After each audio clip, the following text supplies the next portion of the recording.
My name is Gene Felder. I'm the treasurer of the Laguna Beach Historical Society. And I'd like to welcome everybody to this 80th anniversary of the Festival of the Arts, the making of Laguna Beach Masterpiece, looking back 80 years at the Festival of the Arts. And this is going to be on the panel is Diane Chalice-Davy, Dan Durling, Sharby Higuchi, and Martin Betts. Don't correct me. Anyway. Oh, don't enter. No. Anyway. So when you come in, we'd appreciate if you would sign in, particularly if you have not received the newsletter and you're interested in doing so. And in our newsletter, we said in celebration of Heritage Month, so the month of May is Heritage Month in the city of Laguna Beach. Anticipation of the Festival of the Arts' 80th anniversary, we're sponsoring this program, and we're going to have some video and PowerPoint and panel discussion. And since 1932, the Festival of the Arts has played an integral role in reinforcing Laguna's art colony identity. So the program will be videotaped and is to be televised, so see if your friends see you on TV, and be on the Cox Cable Channel 30. So we're going to have a screening of the 1950s Vintage Festival of the Arts video and a presentation of highlights and key moments in the history of the Festival of the Arts. So the Diane Chalice-Davy, she used to be D.D. Chalice, and then later she became D. Chalice, and now she's Diane Chalice-Davy. She is the pageant director. The pageant scriptwriter is Dan Durling. Thank you. Marketing and Public Relations Director is Sharby Higuchi, and then the Festival Exhibits Director, Martin Betts. So let me turn it over to you, Sharby. How's this one? Actually, I'm going to turn it over to Dee first. Okay, thank you everybody for coming. I can see that there are many people in the audience who were eyewitnesses to a lot of the history we're going to be talking about, and hopefully we can share some of that during question and answers at the end of our presentation. But first of all, I'd like to kick this off with a treat for you in the form of a DVD, which was discovered a few years ago in the festival archives in the form of some film. The film was converted to DVD, and it is a documentary filmed for the pageant and festival in the late 50s. And it's marvelous. It's narrated by Russ Potter, who was our pageant narrator at the time. And we'd like to offer a little incentive to you. Sharby Higuchi has brought along some lovely Festival of Arts posters, which we'd love to give out to anybody who might recognize someone or some people in this film who still live in Laguna Beach. So we're going to play a little game. So if you would, please start the DVD. And we're going to see this 1950s documentary. 10 minutes long. Bear with us. The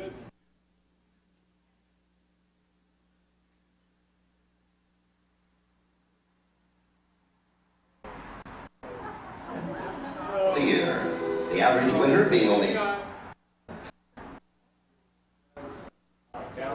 Okay, in 20 seconds it will start.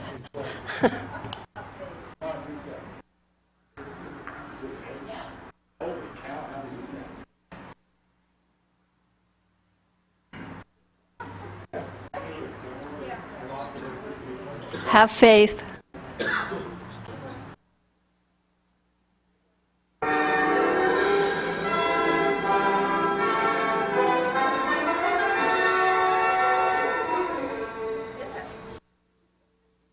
On the Pacific Ocean, midway between Los Angeles and San Diego, is a 10-mile stretch of some of America's most beautiful coastline. In 1880, it was reached only by a winding canyon road. Then in 1900, the first artist arrived. Today, Laguna Beach, California is an art colony, vacation resort, and a little city famous for its Festival of Arts. Here, living is an art, and each summer art is living, when great paintings and sculpture come to life.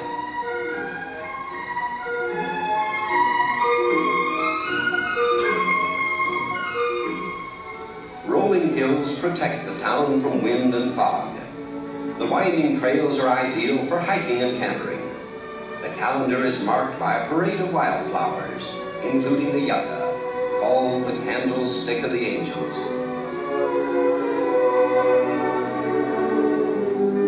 Semi-tropical gardens bloom throughout the year, the average winter being only 10 degrees cooler than summer. Informality is the order of the day in both recreation and apparel. Laguna has been called a cosmopolitan village, in a setting comparable to the French Riviera. At the turn of the century, the quiet was disturbed only by the splash of the waves.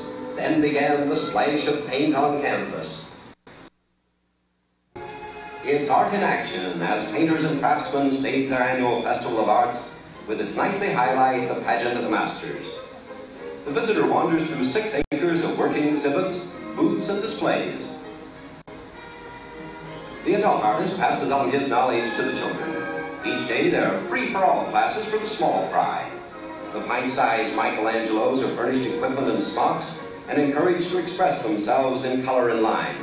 If the result is more color on the face than on the paper, who cares? Was Rembrandt neat? Later, these uninhibited masterpieces will be on display. Parents love these classes. While Junior and little sister learn something, Mother and Father are free to explore the hundreds of other displays.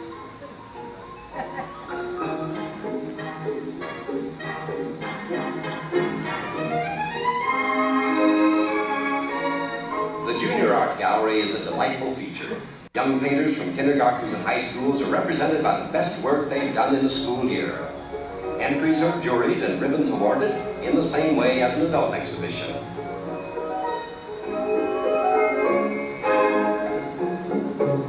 Sorry, but they're not for sale, as Bob Hope found out when he tried to buy one. A famous artwork comes to life. A print of the original is studied, props and background are painted to scale. The original here is La Benedicite by the 18th century French artist Chardon. These workers must bear in mind at all times that every prop and background must be in relation to the size of living models who have been cast to portray the characters in the painting.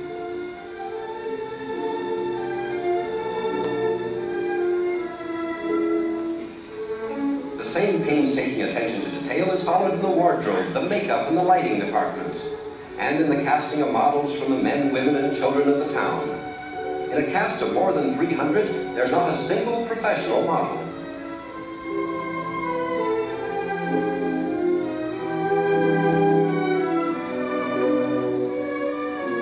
From months of work, the finished living picture. It may be plaster, chicken wire, and gold paint to the rest of the world, but to the property director, it's a recipe for illusion. This will be the solid gold base for a famous piece of Renaissance sculpture.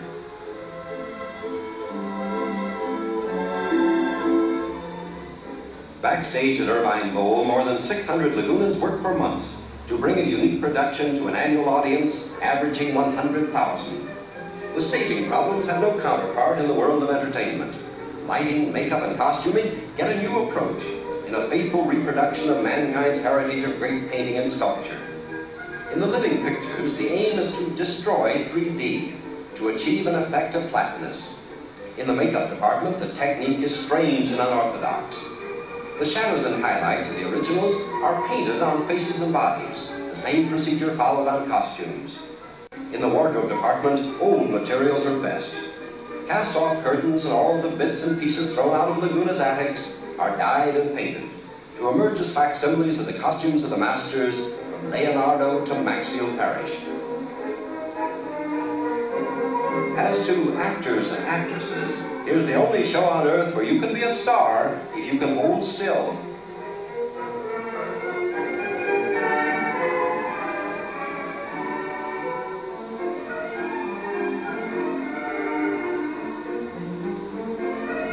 A huge stock of wigs and beards is needed, and a tremendous amount of care is required to keep them ready for quick changes.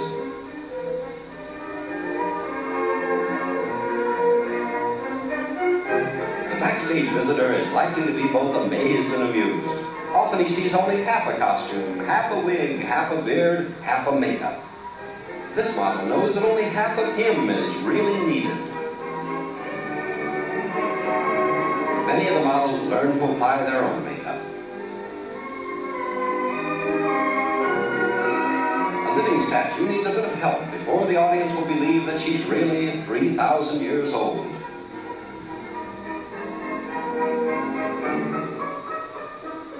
Under the proper lighting, those long black velvet gloves give the illusion of missing arms to the Venus de Milo.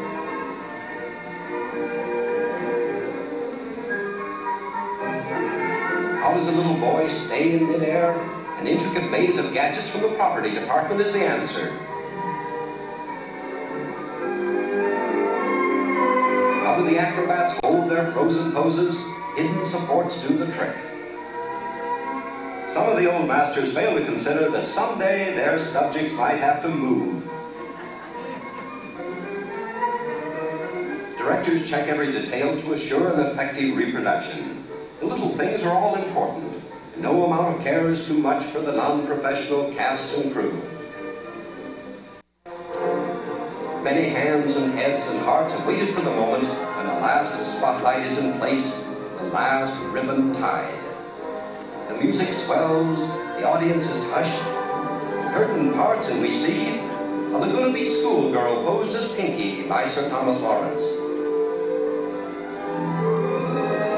The Gleaners by Jean-Francois Millet. His portrayals of French peasant life echo the words of prayer. Give us this day our daily bread. A religious work of the early Flemish school. Adoration of the Magi by Hans Memling.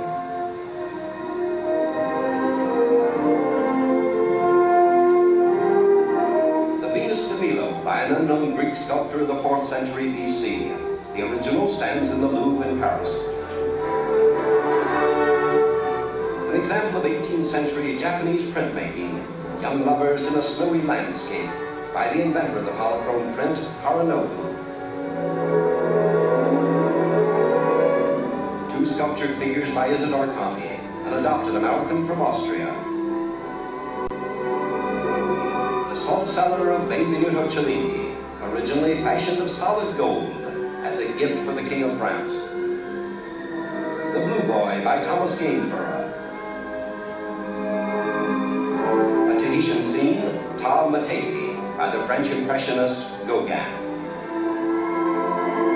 The Puppet, a study of children at play, an unusually happy subject for the somber Spanish master Goya. 19th century medallion, reproduced in Wedgwood blue and white. A detail from The Hay Harvest by Peter Bruegel of the 16th century.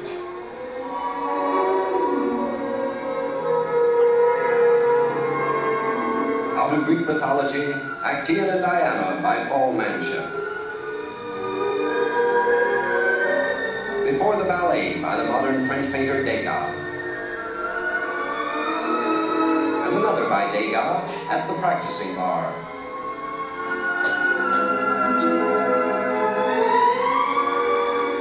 From the original Flemish primitive by Jan van Eyck, Virgin with Saints.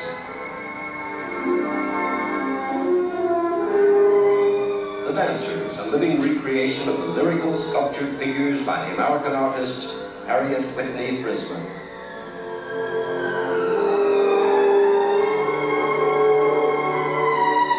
Garden of Allah by the idol of yesteryear, Maxfield Parrish. The bas-relief from the Albert Memorial in London. And one of the great artworks of the ages, The Last Supper by Leonardo da Vinci. From the mural on the walls of the refectory of the monastery of Santa Maria delle Grazie in Milan.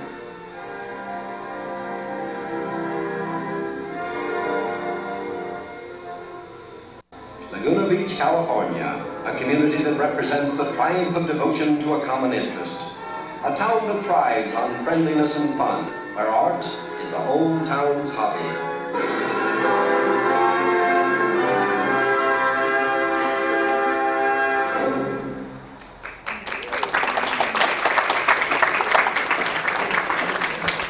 Did anybody recognize anyone in the film? George Wood. Anybody else? Not living.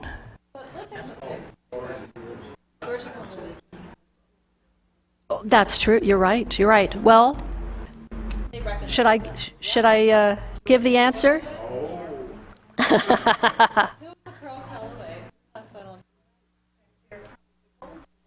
Actually, did you recognize Glory Fickling applying makeup? She was there with her spit curls, black hair. Yeah. If we could switch to our PowerPoint, Sharbi Higuchi has put together an outline of the entire history of our 80 years at the Festival of Arts.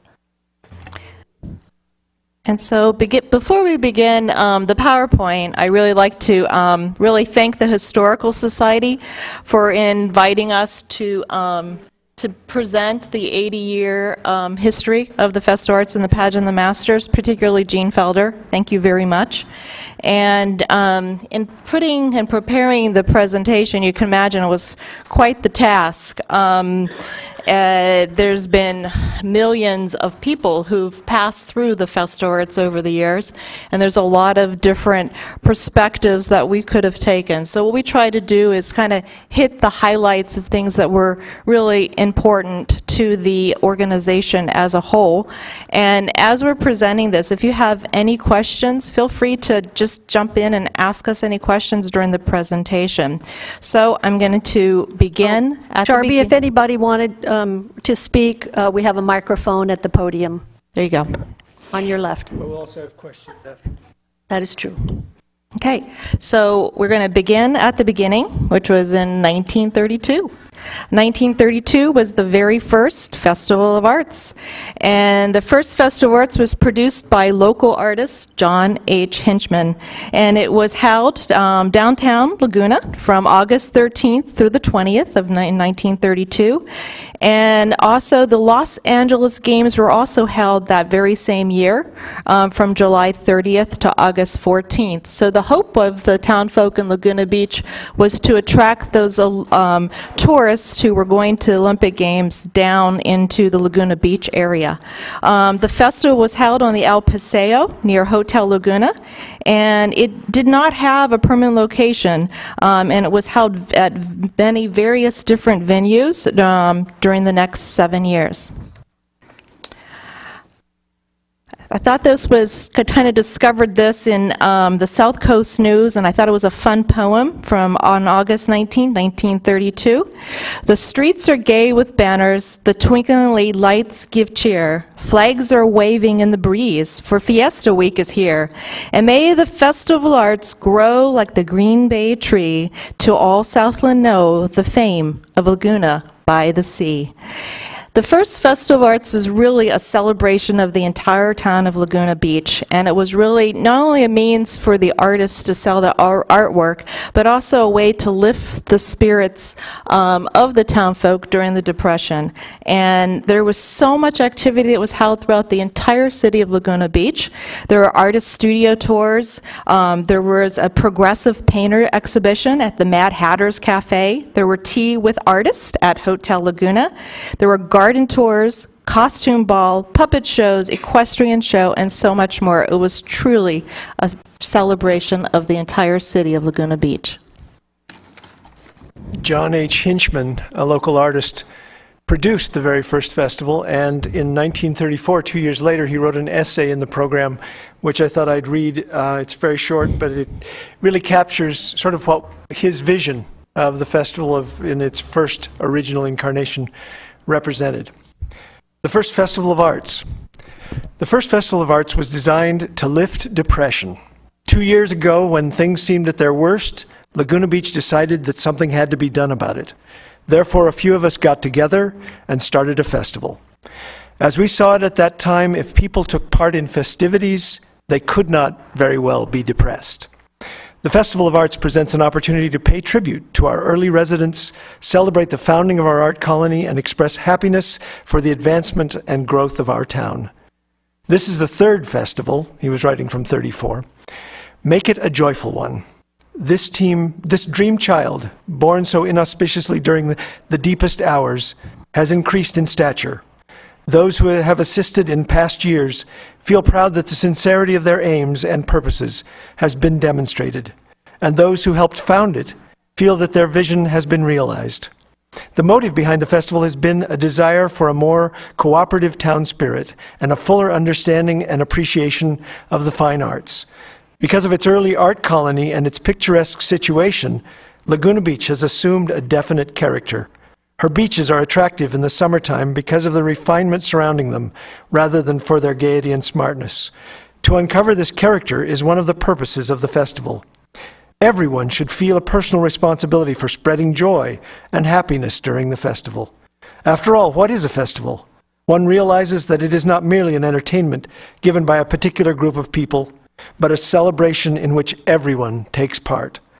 With all due respects to present and past committees, this festival, in its last analysis, is up to the people of the community and their friends. Committees and organizations can only lead.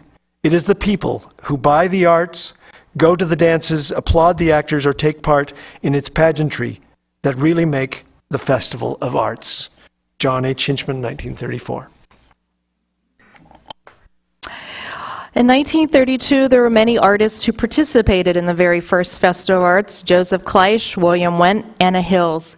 But there's a particular artist's piece up there, which is by Virginia Woolley, called Flower Stalls. And this was among one of the very first paintings sold at the very first Festival of Arts. And an interesting tidbit, it is now part of the Festival of Arts Permanent Art Collection. 1933 marks the first Living Pictures. Living Pictures were presented at the second annual Festival of Arts, and it was called The Spirit of the Masters Pageant. And we can actually ID the individuals who are posing in those first Living Pictures. On the left, we have Miss Josie Durkham Rice posing as the Girl of the Golden West by an American artist, Louis Betts.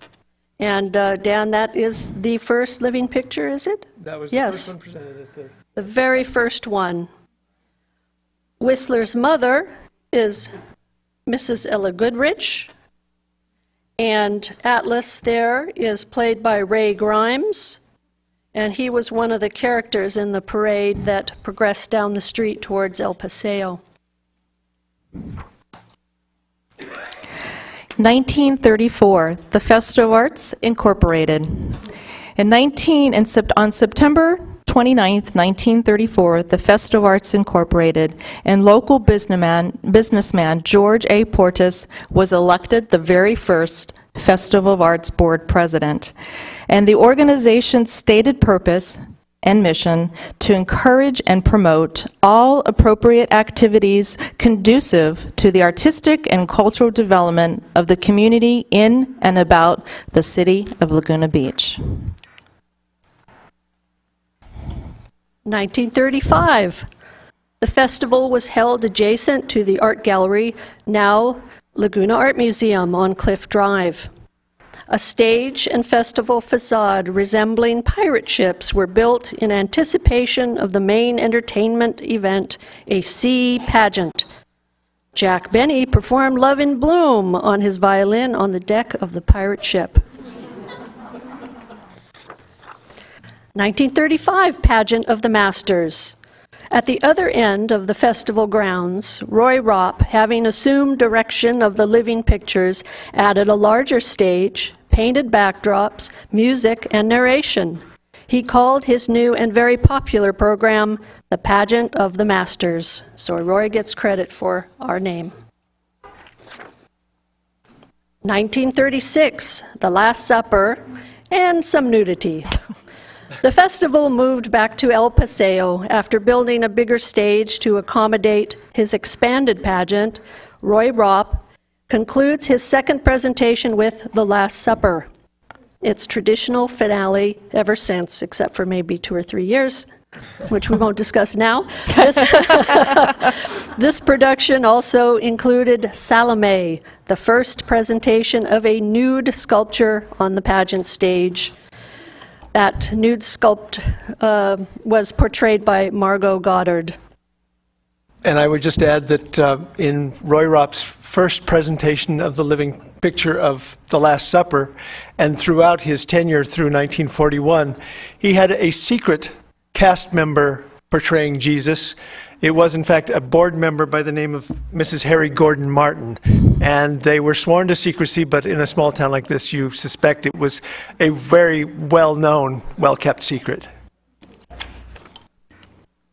1937, the 6th Annual Festival of Arts held in an eucalyptus grove adjacent to the Women's Club, near the present site of City Hall, is dedicated to the spirit of Laguna expressed in beauty, service, hospitality, friendliness, recreation, the arts and crafts. And we have a portrait of Frank Kuprian, who served as the bailiff of the Laguna Chauve-souris, the afternoon and early evening entertainments presented by the festival prior to the presentation of the pageant each night. And the chauve-souris is translated as the bat. How that related, we don't know.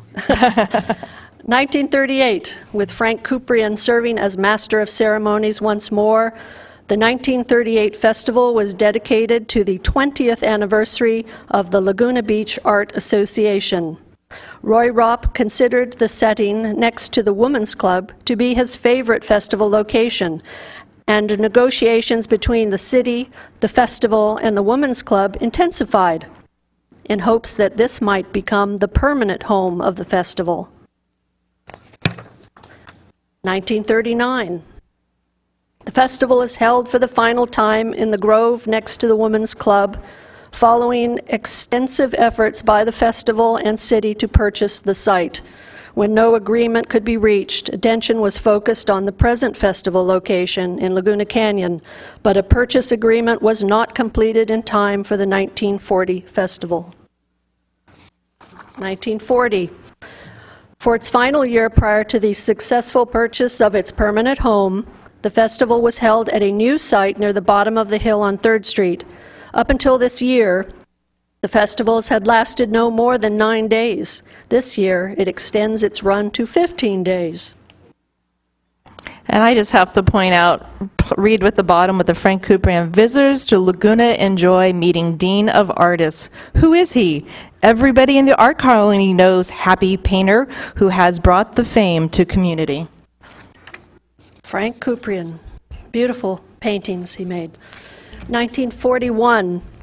Oh, this is you, Dan. I'm handing it over to you. 1941. The Irvine Bowl Recreation Park was dedicated as the permanent home of the Festival of Arts and Pageant of the Masters. Record attendance and ticket sales created intense anticipation for the 1942 festival. That summer also featured the introduction of the children's free-for-all art classes at the festival, which remained a popular tradition for decades. And in 1942, we took a hiatus because of World War II, halting the festival and pageant for the next 4 years. In 1946, the festival and pageant returned, which I have to say is quite a remarkable tribute to the organization, the people of Laguna Beach, to have resurrected something that really could have easily been a figment of a memory of fond things left behind, but it came back in '46 with a new pageant director replacing Roy Ropp.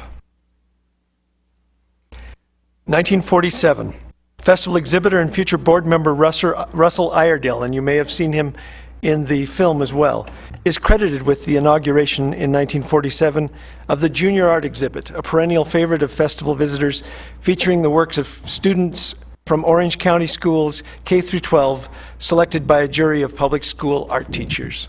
And this is still a really popular exhibit today, and I hope all of you come, when you come to the Festival Arts this summer, visit the Junior Art Exhibit. We are working on a historic video about the Junior Art Exhibit and the making of it over the years. So, we really appreciate the support of the PIMCO Foundation in order to make that happen. In 1953, a new stage was built and dedicated for the Irvine Bowl. The 1941 stage, which was intended from the beginning to be just very temporary, had lasted till this point, or early 50s, until someone walking across the stage literally stepped through the stage floor, and they determined at that point it was time to think about constructing a new one. Don Williamson, who would later be a board president and a pageant director of considerable renown and a local architect, designed the new Irvine Bowl Stagehouse. 1957, an important year in the festival starts its scholarship program, awarding nearly $3 million since its inception to graduates from Laguna Beach High School.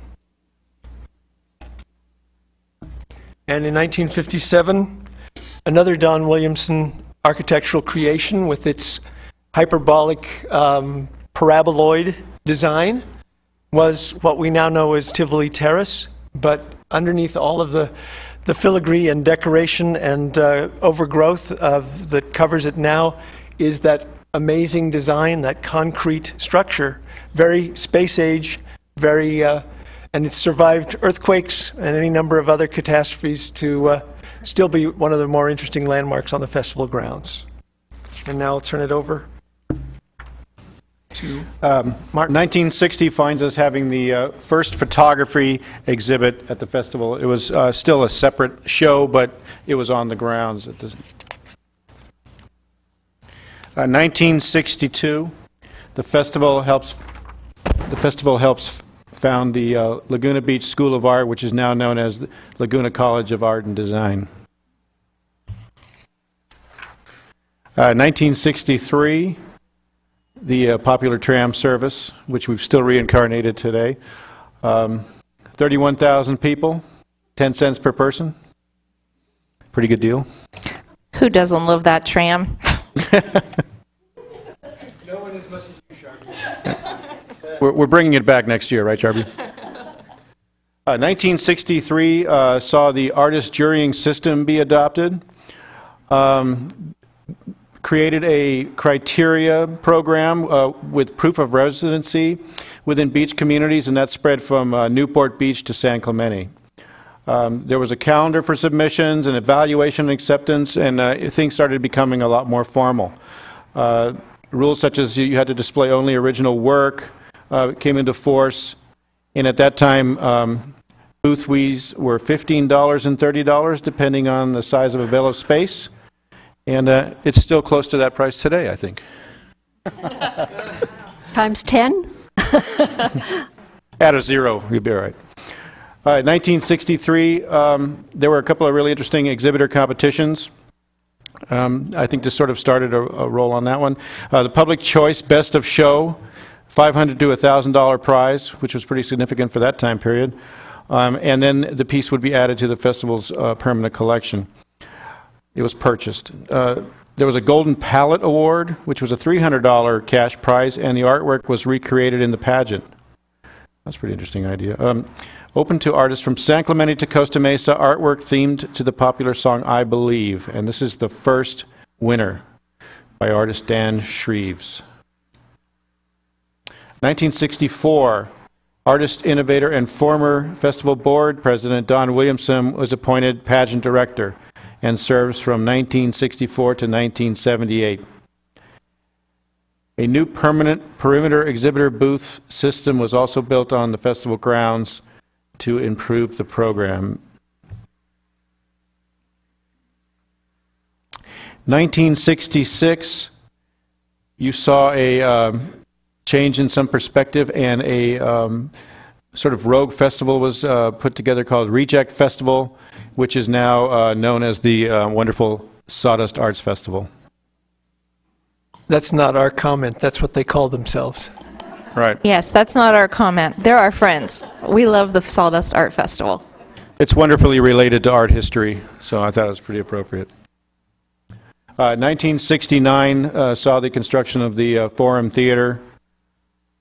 Also designed by Don Williamson. And under the Forum Theater was actually the location for the Junior Arts Gallery at that time. In 1973, we have Main Beach, which was the beautiful window to the sea here in Laguna Beach. And there was a Main Beach dedication on June 22nd, 1974. I'd like to add a little sidebar here, just as a simple summation, because this was a fairly significant combination of history of Laguna Beach and the festival. what we'll call the Main Beach bailout. In the late 1950s, developers proposed the construction of a major commercial strip of hotels and businesses that would have effectively blocked off the beach from public access. But even as the city rejected such proposals, it became apparent that the only way to control the destiny of this small crescent of beachfront was to purchase it and enforce its protection and preservation.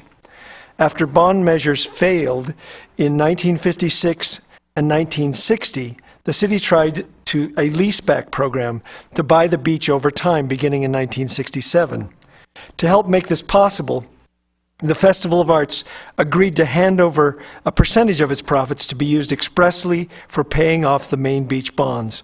In the early 1970s, the nature and amount of this contribution became the focus of a series of increasingly rancorous negotiations, which ultimately led to a new lease agreement signed in July of 1973, which increased the festival's rental payments to the city to 25% of gross revenues, and dedicating as the first priority of not more than 81% of that rental payment to the amortization of the Main Beach bonds. 30 years later, in October of 1998, the final payment was made by the festival to pay off the city's Main Beach project. A modest celebration was held to acknowledge the festival's role in the preservation of Main Beach. The festival's contribution over the previous 30 years, including interest, came to $8.5 million.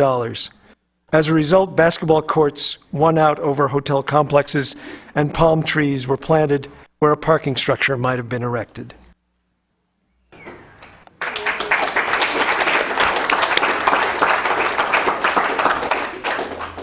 1975 to 1978. Well, finally in 1975, the photography, excuse me, was included as a juried medium. In 1977 to 1978, the new administration building was constructed, and it's where our ticket box office and administration buildings are today.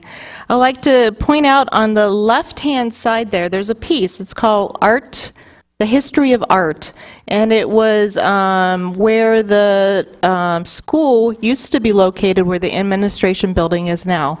And we still have that piece today at the Festival of Arts. Excuse me. In 1979, we have a new Pageant of the Masters director. His name is Glenn Etchinson, and he was pageant director from 1979 to 1995. 1989, this is a very important part of history for the Festival of Arts, was the formation of our foundation. The Festival of Arts, with a $1.5 million donation, established the Laguna Beach Festival Arts Foundation, a California nonprofit public benefit corporation, in order to guarantee annual financial support for the arts in Laguna Beach. It was co-founded by John Raymond and David Young. The earnings and income from the permanent endowment for scholarships to graduates in Laguna Beach High School and grants to the nonprofit art organizations and educational institutions for in and about the city of Laguna Beach. Now, the Festival of Arts Foundation operates independently from the Festival of Arts. And in 2007, the Festival of Arts resumed the responsibility for the funding and the administration of the scholarship awards. I'd just like to point out something that may be very apparent to most of you, and that is David Young, who was co-creator of the foundation and served for an amazing 54 years on the festival board, has to be given credit for not only the creation of the scholarship program and the beginnings of the origination of LCAD, the Laguna College of Art and Design, but also for starting the foundation. That's a remarkable contribution working from inside this festival organization, and we can never underestimate or overestimate the importance of David Young to our organization. Hear, hear. Yes. 1993, the fire and the flood, but the show must go on. The fire and the flood caused about $500,000 worth of damage to the Irvine Bowl and the festival grounds in 1933, but the show still went on the summer of 1994.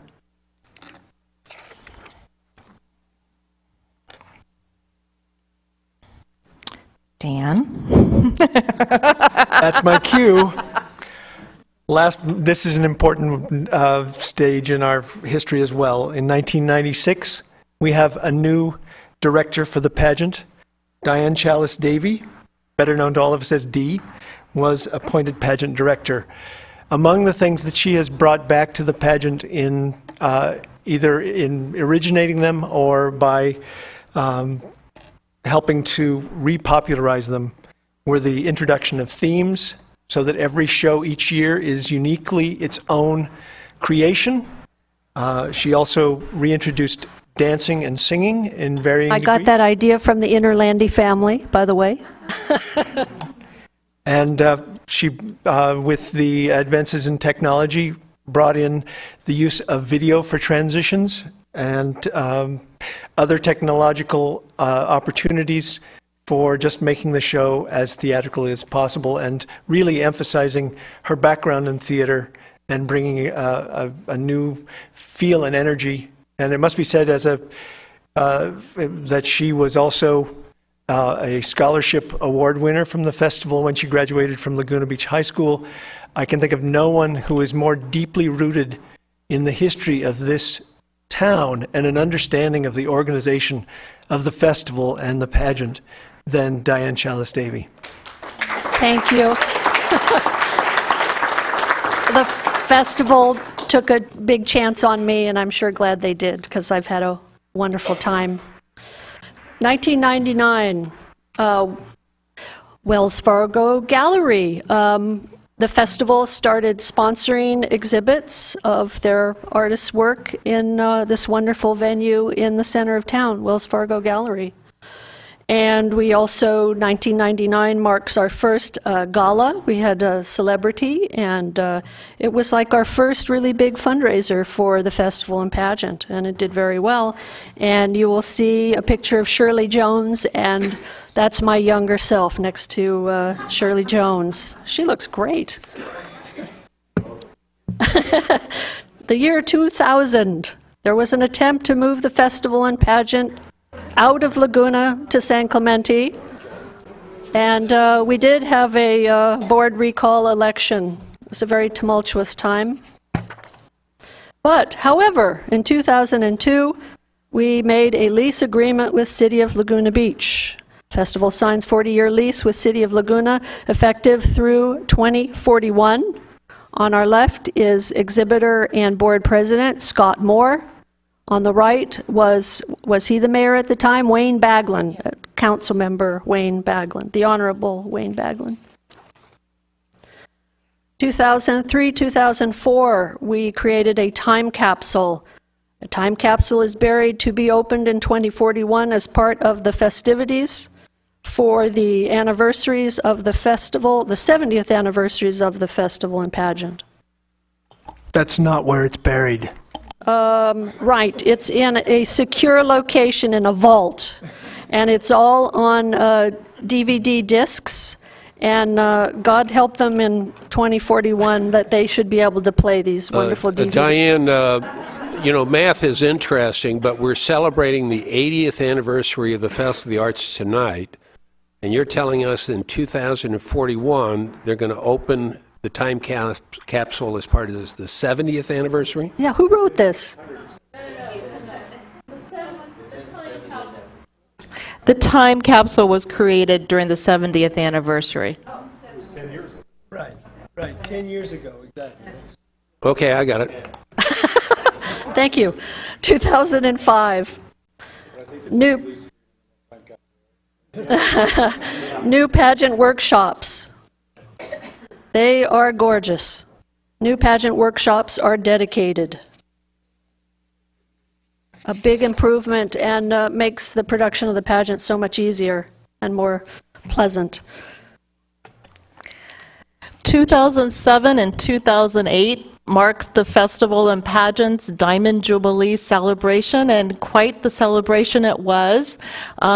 We brought back the Parade of the Artist in 2007, 2008. The pageant masters volunteers, which I do want to really credit our volunteers and give them a round of applause, because quite frankly the Festival Arts and Pageant the Masters would not exist without those 500 to 600 volunteers that give of their time every single summer. So if you would please applaud with me those volunteers, because they really deserve it.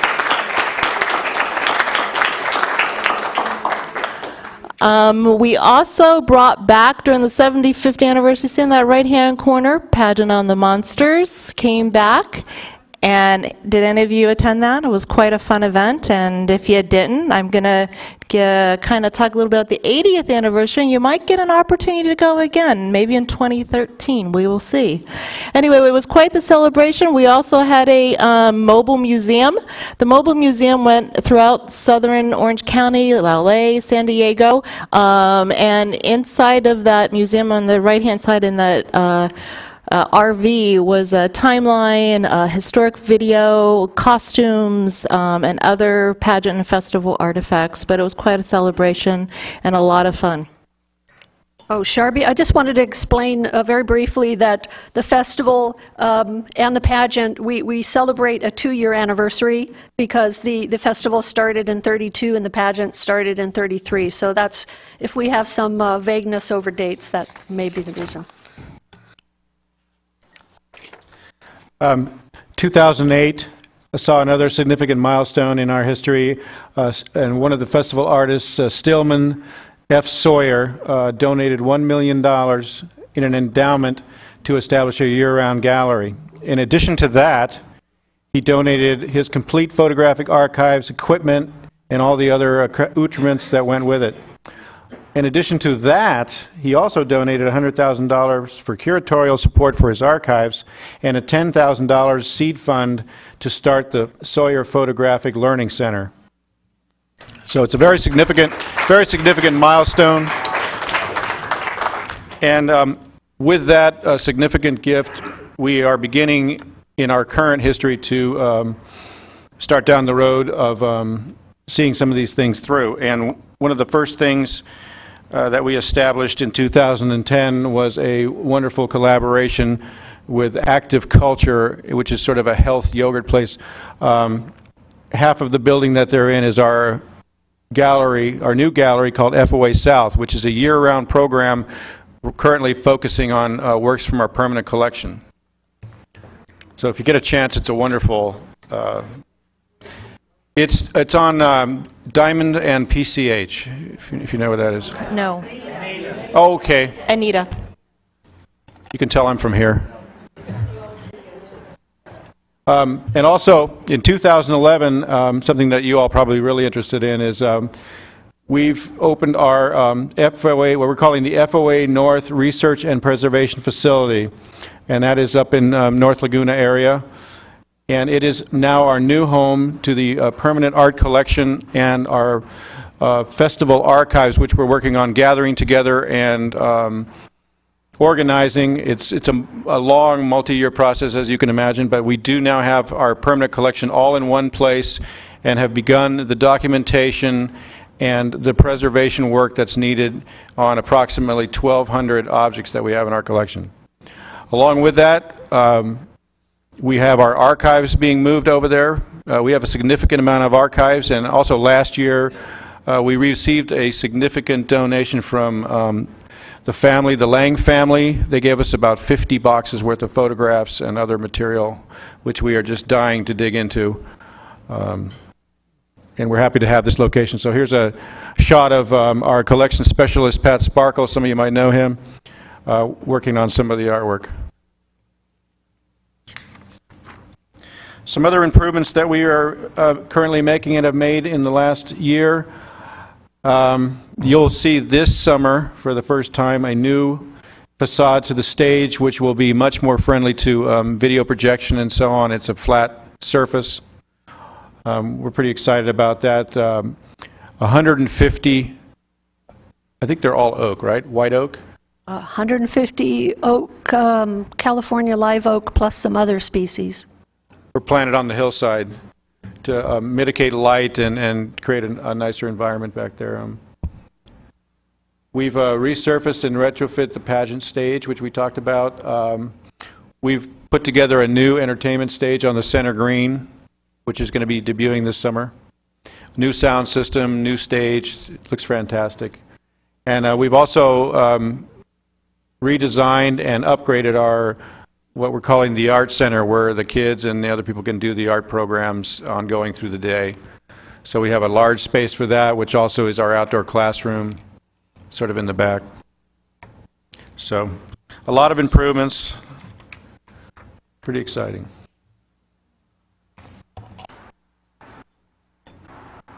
So we hope you all join us this year for the 80th anniversary at the Festival of Arts, in which we are going to have, the festival will be featuring 140 artists, art tours. We also will have this new Guide by Sal tour. We'll have art workshops, the junior art exhibit, and a whole bunch of special events. And this year's pageant's theme is the genius. So join us in the celebration. And we are going to return Leonardo da Vinci's The Last Supper as the finale for the pageant. Yay. And it's a show that definitely celebrates the great masters of art, painting and sculpture. So we hope you can make it to see our show this summer. We have one more DVD. If we could have some assistance in getting that going. It's only a 3-minute DVD, and it includes some beautiful black and white photographs of Laguna the way it used to be.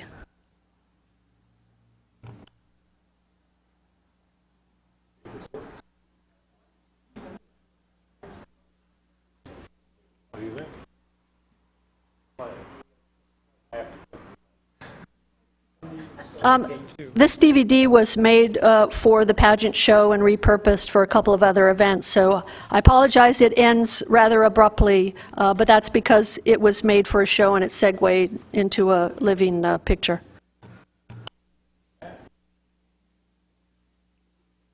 I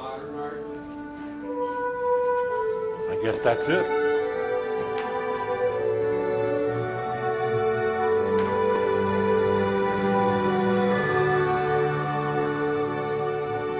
100 years ago, this is about all there was to Laguna Beach. A handful of tents and one-room shacks along Main Beach. Back then, there were maybe a half-dozen farms scattered around the area. And just getting here was no mean feat, since the stagecoaches from Santa Ana and El Toro generally made their runs only twice a week. 25 years later, things were picking up considerably, as this traffic scene on downtown Forest Avenue in 1914 points up. Starting around 1900, artists had begun to discover the benefits of Laguna's natural beauty and relative isolation. And as word spread, more and more artists began calling Laguna home.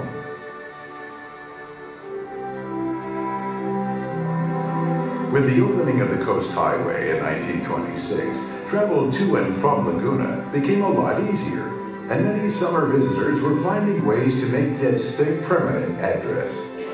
By the early 30s, the town had undergone quite a few changes. Even in the midst of the Great Depression, Laguna had established itself as a small but thriving art colony. Finding patrons willing to travel to Laguna to buy artworks was proving to be the biggest challenge. In the past, to generate support for the community and its local artists, the townspeople had staged plays, fiestas, and even an Indian pageant. But in the summer of 1933, they decided to go all out and put together an 8-day festival of arts to be held in an alley near Main Beach. There were parades, music, and artists displaying their works.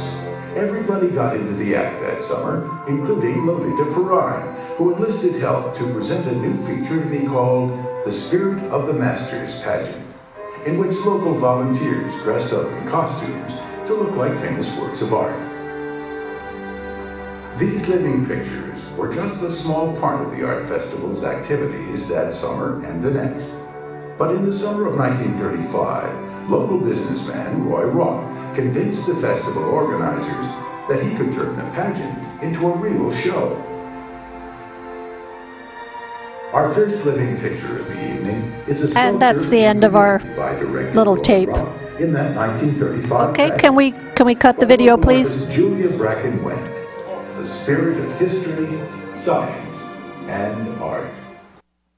And that was Skip Conover, our narrator, who was narrator for us for 17 years, and that script was written by Dan Dooling, and all our scripts for the last 32 years have been written by Dan Dooling. Thank you. Should we have the lights and some questions? Yep. Oop, whoa. We'd appreciate you to come up to the mic if you have a comment, of course, or question.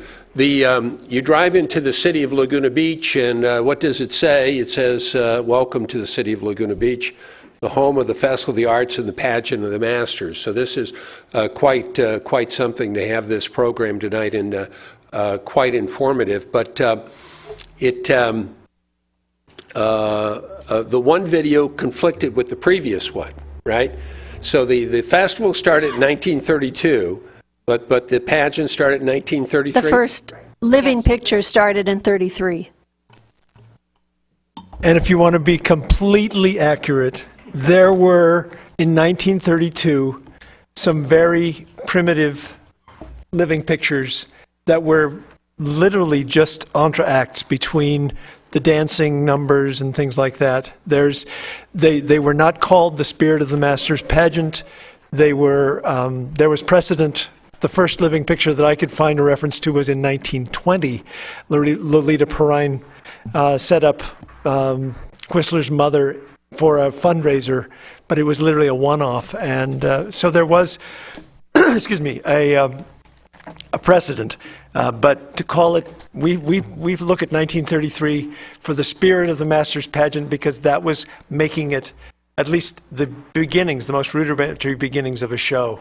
And then the 1935 first pageant of the Masters under Roy Ropp's direction really takes it to another level.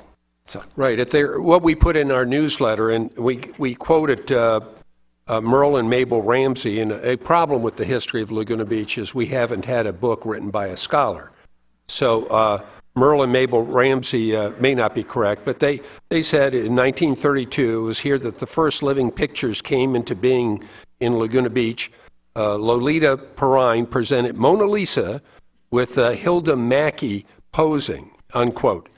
And our Laguna Beach Historical Society President Emeritus, Belinda Blackadder, she wrote, Lolita Perrine, an artist and vaudeville player, put on the living pictures in 1932, 1933, 1934, and in 1935, local builder and artist Roy Ropp took over the living pictures and developed them into the Pageant of the Masters, which he designed and produced until 1941. Roy Ropp was the father of the pageant, unquote. And so his business was Ropp and Mackey, and if you remember, that first Mona Lisa was Hilda Mackey posing. I don't know if they were related, but for example, the building across the street here, the Laguna Beach County Water District, which was built in 1929, was designed by Audrey St. Clair and was built by the firm of Ropp and Mackey. Well, that doesn't mean that's right. It's just, I mean, that's the sources that we had, so we put it in our newsletter. Come on, does anybody, well, you don't have to, come on up here and ask a question. I have this. No, come up and talk in the microphone. We're recording this, and we might even be on live TV. Okay. Hi. I found this in an antique store. I had it framed because all our furnishings here are in bamboo. However, when you opened your program tonight, you did have this picture. Is this a program or, okay. It's the very first program from 1932, and that is an original. Okay, and I do have this, and the back I noticed when I walked over here tonight. And if you look really carefully on the Yeah. program, it's actually a map of Laguna Beach. Yes. And all the activities that I was mentioning, like at the Mad Hatter and the different artist studio tours and everything. So it kind of had all the activities on that map itself. Right. I did photocopy what was inside of this, and there are advertisements from different businesses, you know, of this period of time. So I brought it tonight to share it with you. I didn't know if anyone had seen this original. I first came to my first Festival of Arts in 1959. My husband and I started coming to see the pageant every year since 1965. He recently passed away. When I cleaned off his desk, there was the first ticket stub. Well, hang on to that one. I think we've got two left. Thank you so much, and let's give her a poster. Thank you.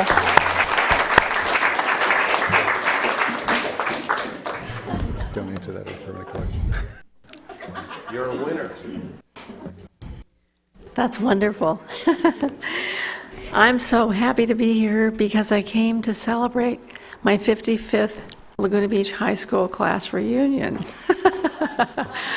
And when I was 5 years old, my family came to Laguna Beach as a holiday from Memphis, Tennessee, where I was born, and they liked it so well they stayed. So I got to grow up in Laguna when it was just a funky little art colony in the 40s and 50s. And all of the high school girls ushered for the pageant, and the boys sold seat cushions. And we had to stay till the first picture after intermission. So we all sort of absorbed art by osmosis. It was great. And my dad, David Young, was a big proponent of the festival. That was one of his loves.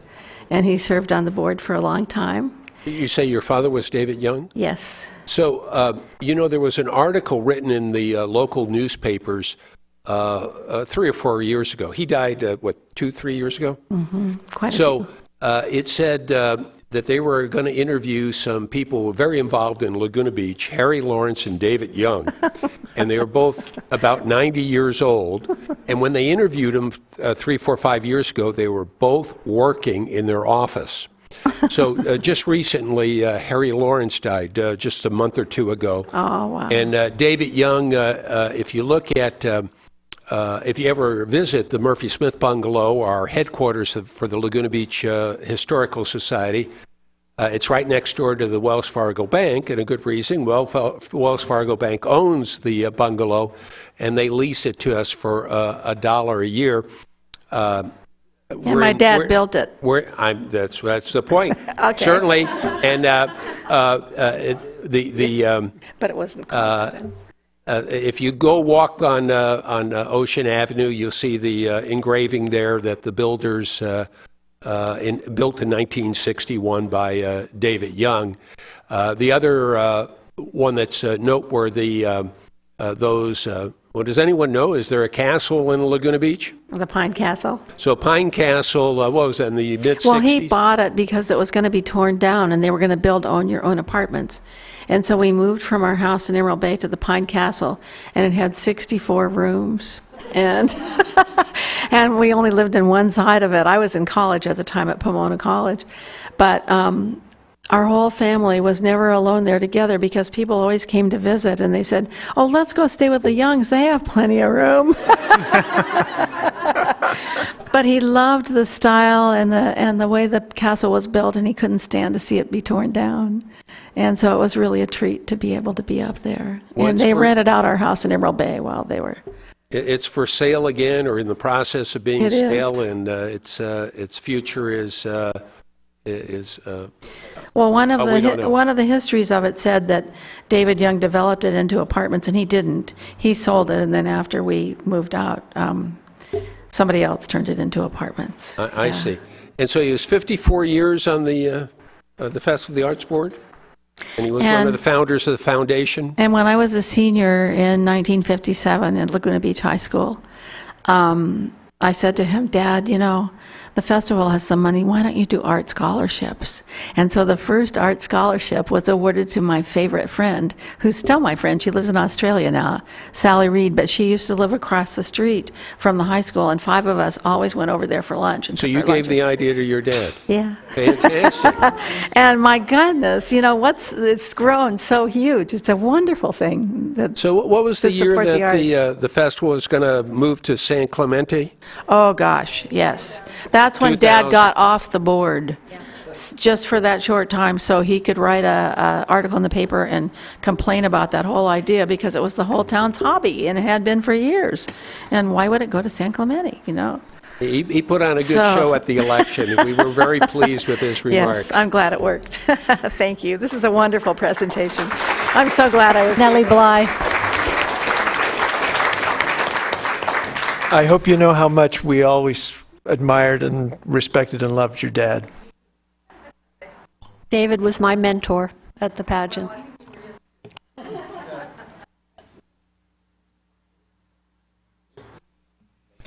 Any comments, questions?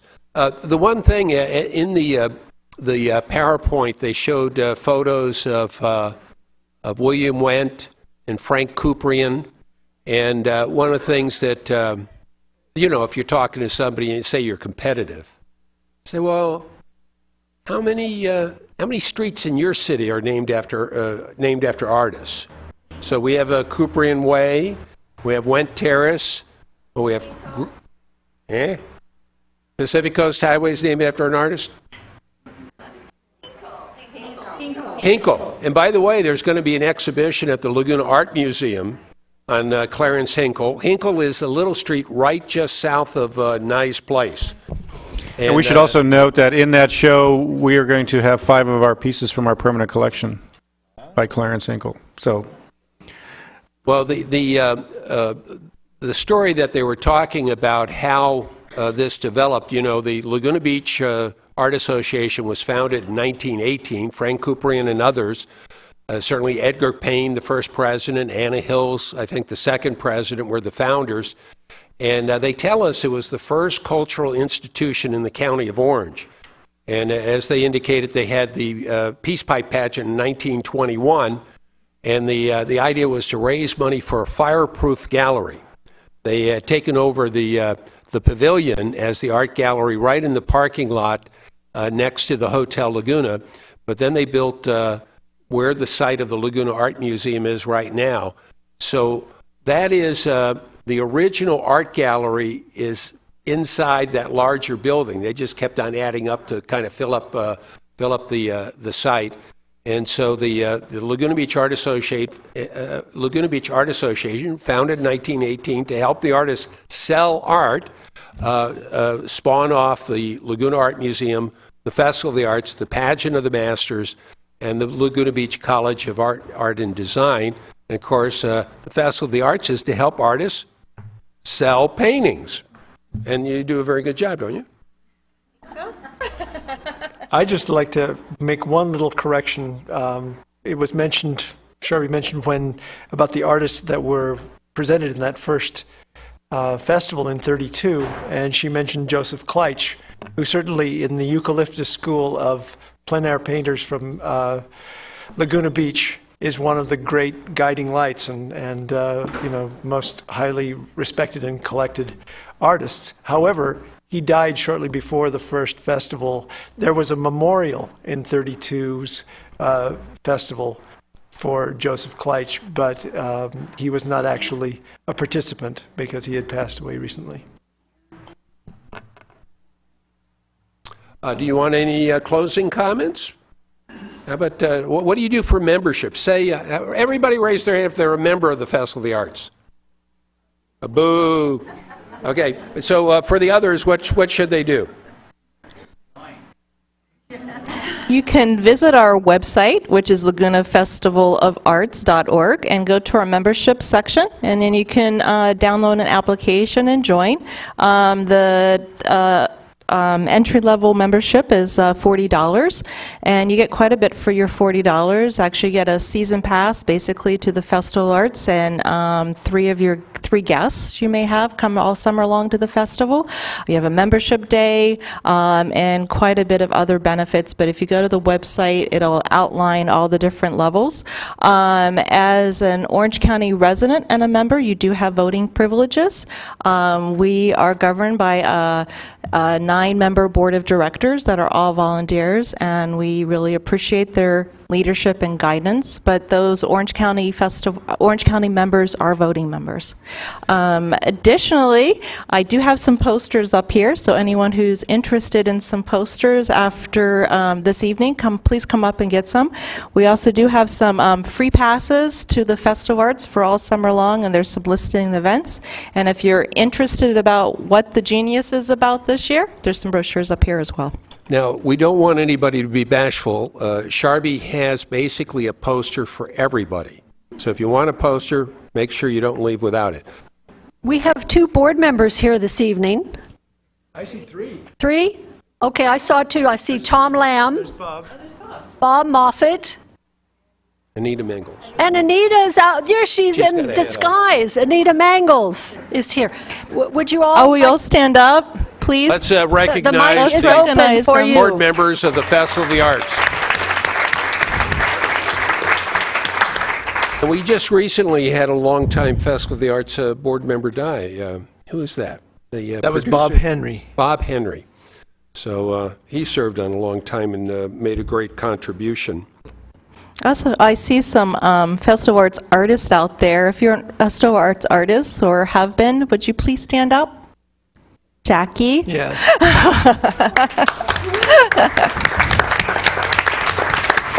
Jackie, I believe you have the record of the artist who's been in the show the longest. How many years is that? 45. And Jackie has also been instrumental on the board of directors in the past. She's currently on our scholarship committee. Jackie, I know you do so much more, exhibit committee, and has been really instrumental in the history of the Festival Arts as well. Former board president. Former board president. And also the foundation. I would also like to, just for the anecdotal part of it, in talking with Jackie for a text that I was commissioned to write for the festival on the history of the festival and pageant, which is, a fascinating subject, needless to say. The permanent location since 1941 of the Festival of Arts at one time was also the location of a dairy farm, which, as I recall, Jackie told me was where her family lived and rented before it became home to the Festival of Arts. So her roots really go deep with the Festival of Arts. Come up and speak to the mic. Voice of question. I wonder how many people here this evening, you can hear me, how many people here this evening were volunteers in the pageant at one time or another? Okay, let's see the volunteers. Raise your hands. Okay, very good. Let's hear it for the volunteers. Thank you, volunteers. So how does that work? How many paid staff is there, and how many volunteers today? There is roughly between 30 to 35 full-time paid staff, and during the off season or year round, and during the summer we employ approximately between 200 250 additional part-time staff, and we have between 500 and 600 volunteers. I was mentioning earlier the 1921 Peace Pipe pageant, which was written by Isaac Frazee, and it was performed in Sleepy Hollow when it was a eucalyptus groves, and they had cut up trees and made seating for 2,000 people, and the population of Laguna Beach at the time was 400, and there was something like 101 people in the production.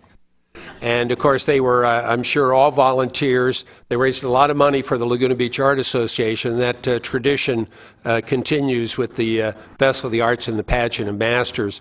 I think this has been a wonderful program. We thank you so very much. Let me read the panel here. Well, what do you have here, Art? I have some Come up here and talk in the microphone. This is Art Sherman. He's 90 years old, the Laguna Beach High School class of 1937. Now, a lot of you may not remember what happened last week, but in 1937, the Laguna Beach High School, that was their first football championship winner there. And Art was on the team. Well, one thing, I'm 93. Yeah, anyway,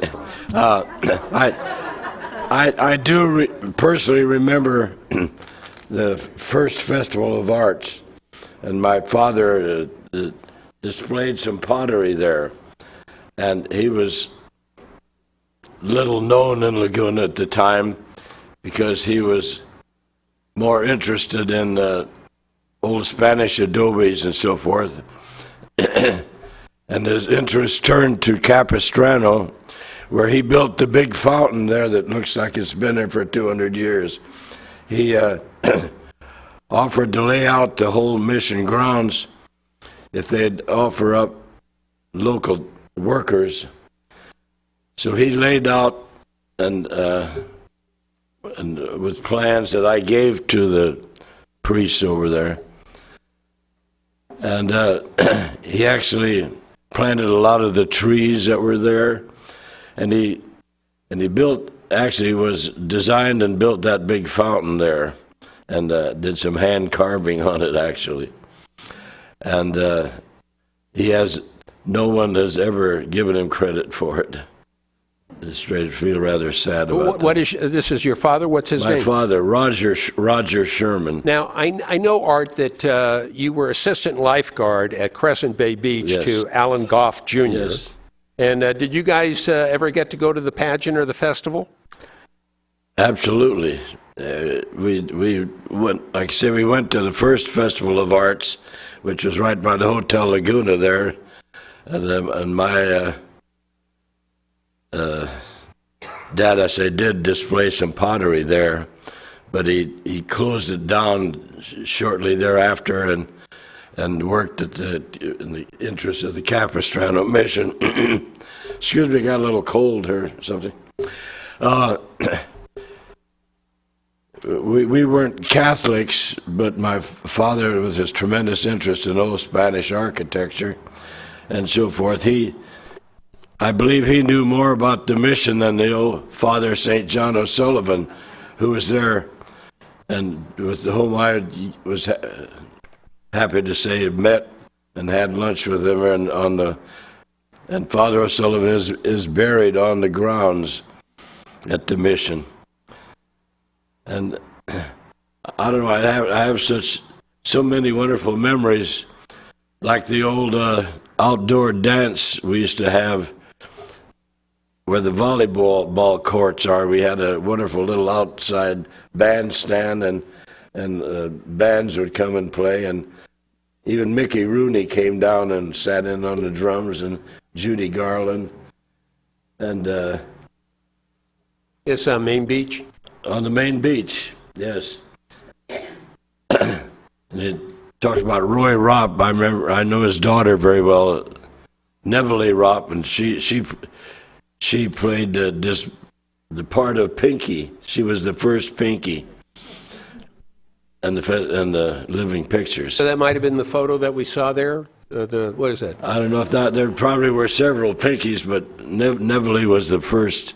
Mm-hmm. Roy Ropp's daughter, Neville, was a lovely gal. And I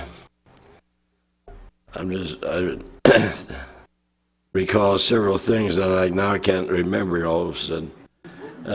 I know how it is. Yeah. What was I going to say? Well, you think about it. I just want to Yes. I mentioned this 1937 football team that Art was on. One of his teammates was Doc Blacketer.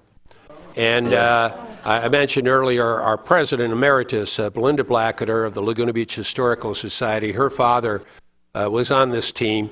Of course, they refer to it, they were raised in the Laguna Canyon, refer to themselves as canyon rats. And apparently there were quite a few of them. So one of the touchdowns of the Laguna Beach High School, were they artists at that time? Yes. Laguna Beach artists, high school artists did, was a touchdown that went from Blacketer to Blacketer to Blacketer. They were all over the place, and they were hard to get. They were fast. So in that segue, you remember what you're going to say? Yeah, well, Doc Blacketer has been a lifelong friend of mine. And what's his name, Maurice? I don't know. We only know him as Doc. I didn't.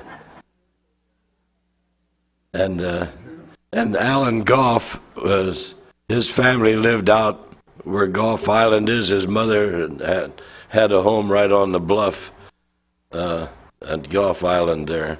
So Treasure Island previously was Goff Island. There were four Goff brothers who came and homesteaded in Laguna Beach, primarily in the South Laguna area.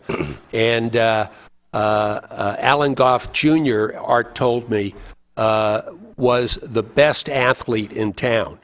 So he was the chief lifeguard at Crescent Bay Beach, and he had Art as his assistant. But when World War II came along, Alan Goff, before the war started, before the United States and Pearl Harbor, he went to Britain, and unfortunately he was the first person from Laguna Beach to die in the war. So there's a plaque at the Laguna Beach High School talking about those who gave the ultimate sacrifice, and the very first name is Alan Goff Jr. Yeah. He was my best friend. Terrible tragedy to me. He was shot down. He joined the Royal Canadian Air Force before we got in and was shot down. So he didn't. But a terrible tragedy because he was a very wonderful person. Okay, we're going to have time to talk one-on-one. I'd like to have everybody join me in thanking Diane Chalice-Davy, Dan Dooling, Sharvi Higuchi, and Martin Bennett. Come on, let's hear it for the Fest of the Arts.